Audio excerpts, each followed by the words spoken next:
Hi, I'm David from the Rumtones, and you're watching my rig rundown here on the Pi Records channel.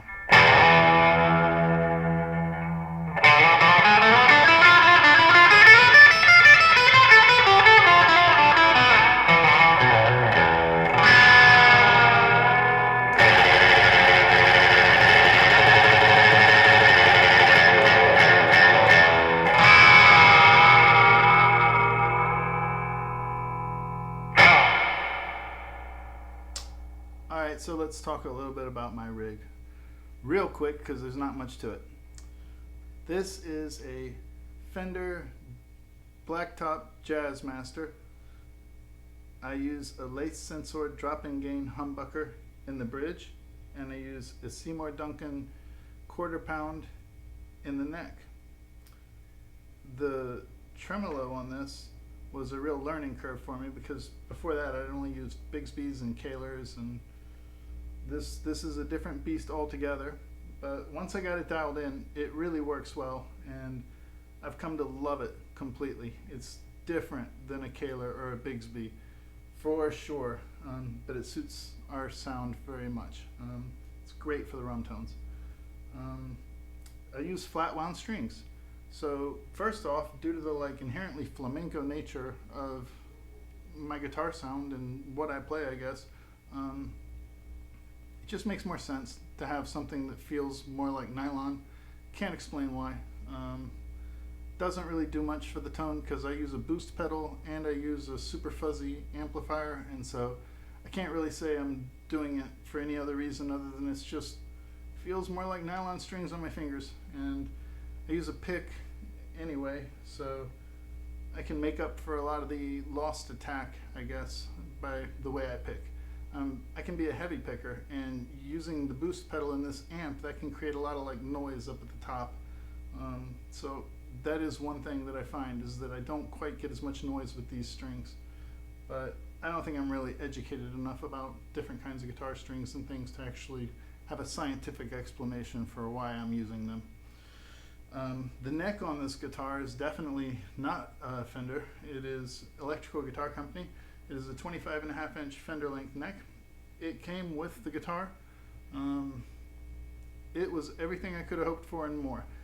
I used to have a Les Paul that had a brass nut, and it had really bell-like tonal qualities, and it felt like it had more sustain, and so I was hoping for that. And this really delivers. I love it, and I love the whole guitar. And so from the guitar, the signal goes out here to a pretty standard Dunlop Crybaby wah-wah pedal.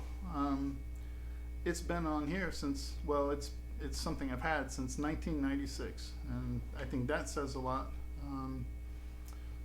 My tuner pedal, I don't have to use it that much. I'm surprised how much I live on the tremolo bar versus how much this goes out of tune doesn't seem proportionate compared to other guitars. The bridge on this is really solid, even though it doesn't always seem like it at first. So from the tuner, the signal goes to the 6-band EQ, and that exists only to give a little mid boost, and that everything is flat except for the 800, which is up a good bit. That's the bass tone right there.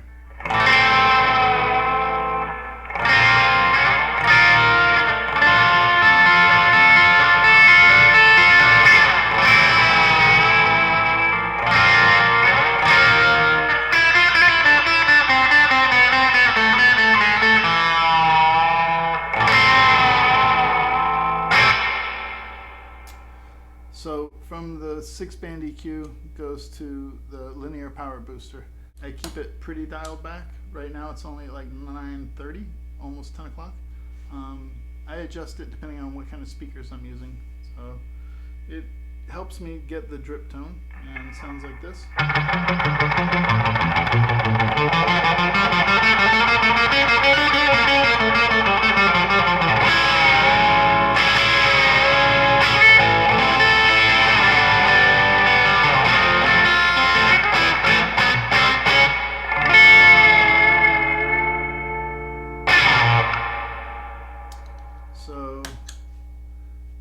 there, signal goes to the MXR Phase 90.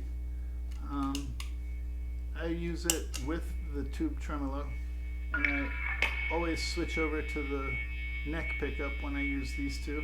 They give a slightly futuristic tone, maybe, to the vintage vibes. Makes it sound a little more disco to me, but you could decide.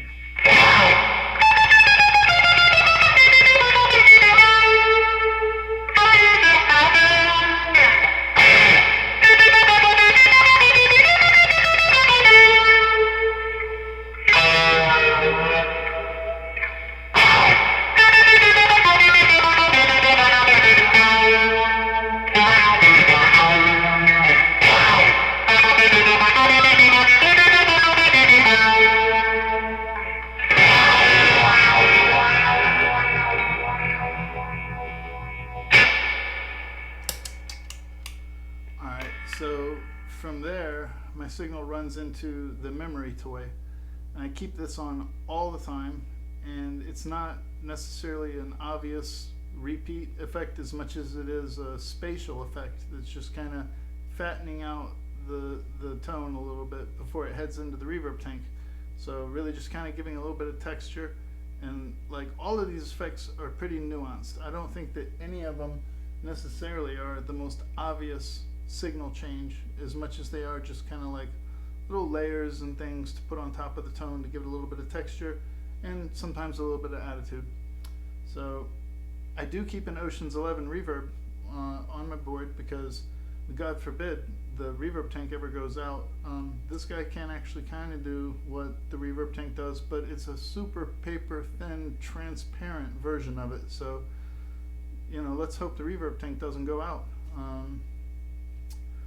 Speaking of reverb tanks, this reverb tank was built here in Savannah, Georgia by Wes at Zeng Electrics, and he really did a great job on it.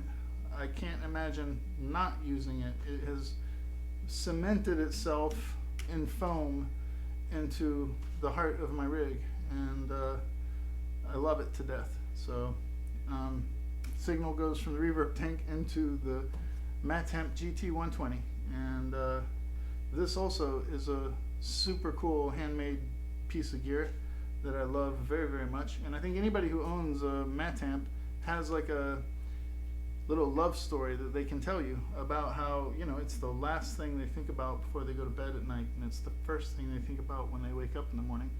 And certainly I've had that experience with this amplifier, so I can attest to it.